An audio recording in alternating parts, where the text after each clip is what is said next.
North میں and of the world ہے، Norway میں 3 گھنٹے کی فلائٹ ہے آلٹا، اور پھر کوئی 7 گھنٹے کا سفر ہے بائی روڈ، 6 گھنٹے، اس میں 8-9 میل کی مسلسل ٹنلز آتی ہیں، 8 میل 5 میل 9 میل 8 میل 5 میل، ٹنل ٹنل ٹنل، پہاڑوں سے گزرتے گزرتے تو آخری بستی آتی ہے۔ تبلیغ کے کام کی بھی خوبصورتی دیکھو، آلٹا پہنچے، یہ وہ بارڈر ہے آلٹا جہاں جون جولائی سورج ڈوبتا نہیں، بس گھومتا رہتا ہے، اور دسمبر جنوری نکلتا نہیں، بس ڈوبا ہی رہتا ہے۔ ہم جب وہاں پہنچے تو تبلیغ کا کام وہاں بھی چل رہا تھا، اور سبحان اللہ انہوں نے ہمارا استقبال کیا، اور وہ دن تھے بہت زیادہ مصروف، تو پورے شہر میں ایک ٹیکسی نہیں ملی، تو انہوں نے ہمیں اپنی گاڑیاں دی کہ آپ ہماری گاڑیاں لے جائیں، کل آ جائیں، سب ادھر ہی جاتے ہیں۔ تو جب میں وہاں پہنچا، اس سے پہلے ایک بستی ہے 1 گھنٹہ پہلے ڈرائیو یا پونا گھنٹہ، وہاں پہنچا تو وہاں بھی 10 مسلمان ملے، اور پہلا جو ملا اس نے تبلیغ میں 10 دن لگا کر، اسی نے ہمارے ہوٹل کا انتظام کیا، اور پھر وہ ہمارا گائیڈ بن کے گیا۔ تو جب ہم قریب پہنچے تو دھند چھا گئی، یہ جو ہمارے یہاں سردی میں ہر شہر بند، میں کہ یا اللہ ایڈا تھکتے آیا تھے، اگو آئے بلاں گل چھڑی، مہربانی کر 2 منٹ نو روپرا کر، میں ویکھاں تو صحیح، میں تو آیا ہی ویکھن واسطے۔ پھر پتہ نہیں کوئی قبولیت کی گھڑی تھی، وہ ایک ریلا آیا بڑا خوفناک قسم، گزر گیا، پھر چمک۔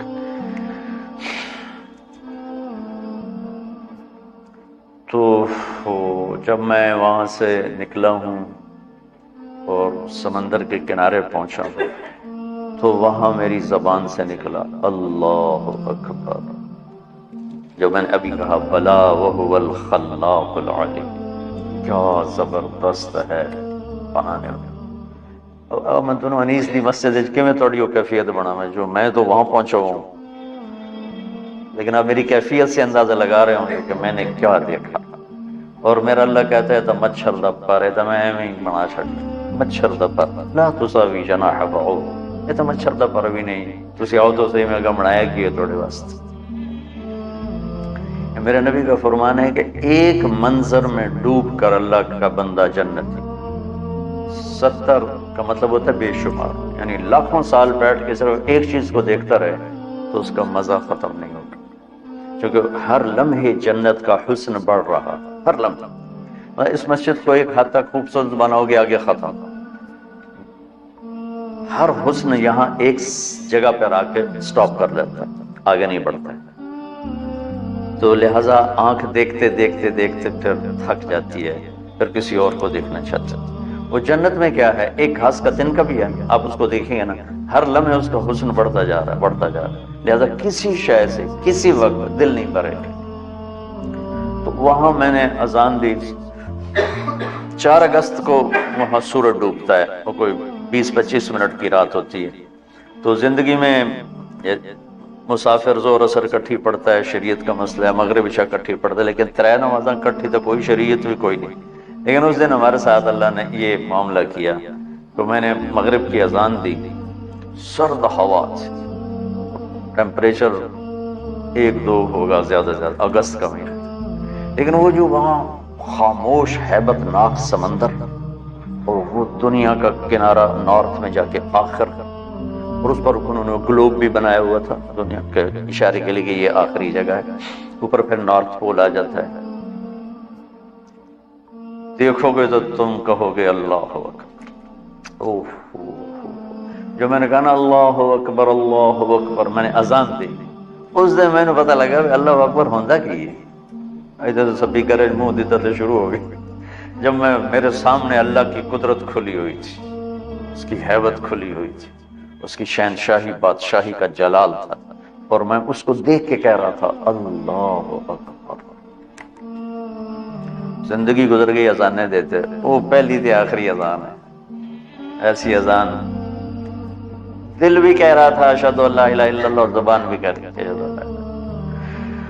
پھر ہم دوڑ کے پیچھے بنائے ہوئے تھے چھوٹے چھوٹے ہوٹلز تھے چائے کافی کے، اور ایک ہال تھا جس میں ٹورسٹ آ کے بیٹھ جاتے تھے. تب ہمارے پاس 20 منٹ تھے، اس میں ہم نے مغرب بھی پڑھنی تھی، عشاء بھی پڑھنی تھی، فجر بھی پڑھنی تھی. رات ہی 20 منٹ دی ایسے. تو اذان دی، بھاگے بھاگے آئے کمپا. اچھا وہاں جا کے مجھے پتا چلا کہ اللہ نے ہمیں چاند کا کیلنڈر کیوں دیا. مجھے خیال آتا تھا کہ ہر باری رولا پہ آندا ہے عید والا پٹھانا نو ایک دن پہلے نظر آ جاتا، سانو ایک دن بعد. یورپ وچ دو ترے ترے عیداں، سورج والا کام ہوندا تو ہر شے فکس. اچھا میں آلٹا پہنچا ہوں، مجھے پتا چلا کہ یہاں سسٹم بریک ہو جاتا ہے. تھوڑا آگے آگے یہ تو ہم باہر کرواتے کھلی جگہ.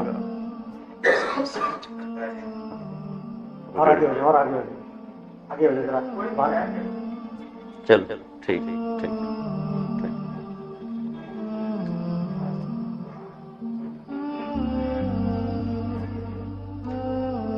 خیال آتا تھا کہ ہمارا جو کیلنڈر ہے یہ ہر سال ہی عید مشکل مصیبت بنی ہوتی. اچھا وہاں جب میں پہنچا ہوں تو وہ سورج ایسے گھومتا رہتا ہے اوپر ایسے. اچھا خیال نہیں آیا. جب نماز کا خیال ہے کہ نماز پڑھنی تو اب رات ہے دن ہے، تو میری نظر پڑی چاند پر. تو میں نے چاند کو دیکھے، یہ وہ العصر گھڑی اس میں وہ قبلہ دیکھنے کا اس میں ہوتا ہے.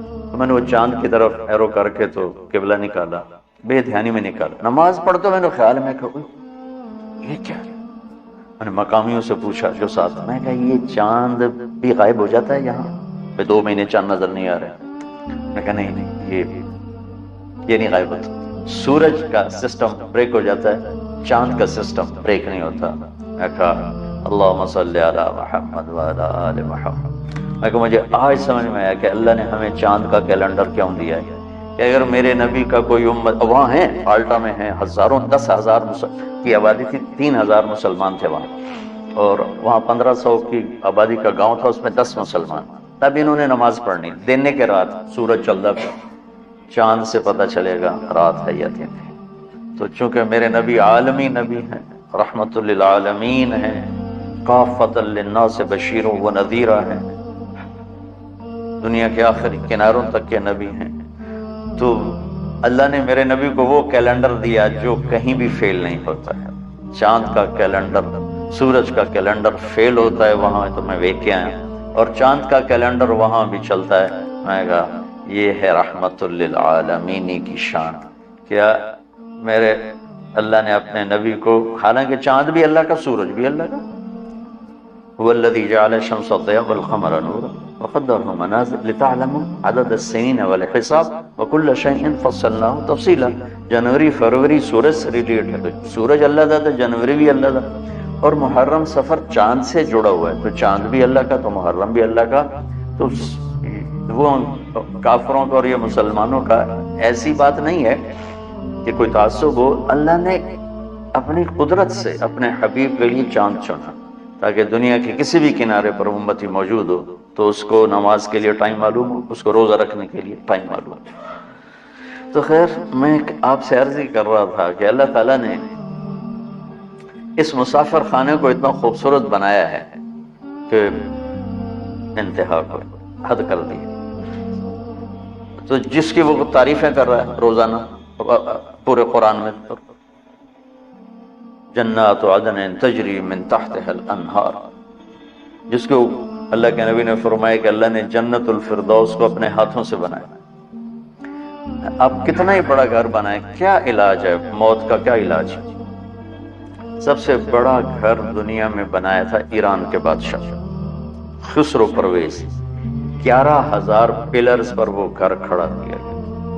دوسری طرف بڑے بڑے گھر بنانے بیٹھے ہو، 11,000 پلرز پر وہ گھر کھڑا کیا گیا تھا، اور 40 مربع میل میں تھا، 40 مربع میل.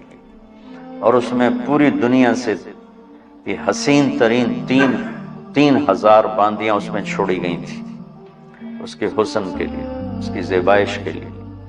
اور جنگل میں 900 ہاتھی چھوڑے گئے تھے اس خسر پرویز کی ہیبت کو، اس لیے ہاتھی بڑی طاقت ہوندی ہے، تو ہاتھی چھوڑے ہوئے تھے، اور اس کے نیچے 100 بڑے بڑے ہال تھے جو سونے چاندی سے بھرے ہوئے تھے، اور اس کو اس میں 10 سال رہنا نصیب نہیں۔ اور رومن امپائر اس وقت دب رہی تھی، تو اللہ نے قرآن اتارا، الف لام میم غلبت الروم فی ادنی الارض وهم من بعد غلبهم سیغلبون۔ کافر ہمارے نبی کو اور مسلمانوں کو تانا دے رہے تھے، تم کتاب والے ہو اور عیسائی بھی کتاب والے ہیں، ہم بھی بغیر کتاب کے ہیں اور ایرانی بھی بغیر کتاب والے کتاب والوں کی پٹائی کر رہے ہیں، ہم بھی تمہاری کریں گے۔ تو اس پر اللہ نے یہ آیت اتاری، کوئی گل نہیں، آج جو مار کھا رہے ہیں کل انہیں جیت جانا ہے۔ اس پہ شرطیں لگ گئی، وہ شرط لگانا اس وقت کوئی ایسا منع نہیں تھا، تو ابو بکر صدیق اور ابی بن خلف کی شرط لگی، 100 اونٹ کی شرط لگی، 10 اونٹ کی شرط لگی۔ تو اللہ تعالیٰ نے روم کو پھر فتح دی، اور انہوں نے اس سارے محل کو آگ لگا دی، وہ راکھ کا ڈھیر بنا دیا اس پورے محل کو۔ اور مسلمانوں میں سب سے بڑا گھر بنایا عبد الرحمن نے، عبد الرحمن الناصر، اسپین کا بادشاہ تھا، 300 ہجری، وہ 4316 پلر پر تھا وہ گھر، 4000۔ اب اس کے کھنڈرات نظر آتے ہیں، لیکن یہ اتنا بڑا تھا، یہ اب وہاں اسیس نہیں ہوتا ہے، اور کسی کو پتہ بھی نہیں۔ مجھے پتہ تھا تو میں نے وہاں سے اس میں قرطبہ میں پوچھ کے وہ مجھے پھر وہاں لے گئے، تو میں اس کے اوپر کھڑا ہوا دیکھ رہا تھا۔ 25 برس میں وہ گھر تیار ہوا تھا، 10,000 مستری اور مزدور اس پر کام کرتے رہے تھے، اور 10,000 خچر سامان لانے کے لیے، تاکہ رسد نہ ٹوٹے، پیچھے سے رسد نہ ٹوٹے۔ اور اس میں جگہ جگہ پارے کے تالاب تھے، پارے کے، سورج کی نقل و حرکت کو سامنے رکھ کر۔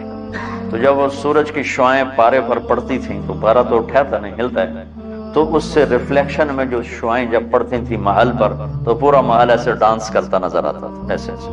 تو جو داخل ہوتا تھا شروع میں تو وہ ایک دم سمجھتا ہے تھا ٹھنڈا پہ ہے، پھر تھوڑی دیر کے بعد اس کو پتا چلتا ہے کہ یہ تو پارے کی جو شعائیں ہیں جو اس کو ایسے ایسے ایسے ایسے ایسے ایسے ہلا رہا ہے۔ کہ میں آپ کو، میری گل لمبی ہو گئی، انسانی مزاج بتا رہا تھا، تو تھوڑا انسان کے مزاج میں حسن پرستی ہے، لیکن ایک چیز کا طلبگار ہے، پھر اس کا طریقہ نہیں پتا۔ گھر خوبصورت ہے، انہیں پتہ کہ میں کرنا ہے، کپڑا کیسے خوبصورت ہو، گاڑی کیسے خوبصورت ہو، یہ سارا اس کو پتہ ہے، لیکن زندگی کیسے خوبصورت ہو یہ اس کو پتہ نہیں۔ اتنا بڑا گھر ہو اور اس میں زندگی ویران ہو تو مزہ تو نہ ہے۔ زندگی کیسے خوبصورت گزاروں کہ میرا من بھی خوبصورت بنے، میرے اندر خوشی ہو۔ 100 بار چمن مہکا، 100 بار بہار آئی، دنیا کی وہی رونق، دل کی وہی تنہائی۔ تو کیا فائدہ اس 100 بار چمن کے مہکنے کا اگر میرا ہی دل ویران اور اداس ہے؟ کیا لطف انجمن کا جب دل ہی بجھ گیا، دل ہی مصیبت خانہ بجھا پڑا ہو۔ تو بڑے گھر چھوٹے گھر کیا معنی رکھتے ہیں، بڑا کاروبار چھوٹا کاروبار کیا معنی رکھتے ہیں؟ یہ علم کہ میری زندگی خوبصورت ہو، یہ صرف اللہ نے اپنے نبی کو دیا، اور اعلان کیا کہ اگر زندگی کو خوبصورت دیکھنا چاہتے تو بس پھر میرے نبی کے در پہ جھکنا پڑے گا، اور کہیں سے نہیں ملے گا۔ یہ علم بھی یہاں سے ملے گا، یہ سرمایہ بھی یہاں سے ملے گا، اور یہ طریقہ بھی یہاں سے ملے گا، راستہ بھی یہاں سے ملے گا، باقی سارا اندھیرا ہے۔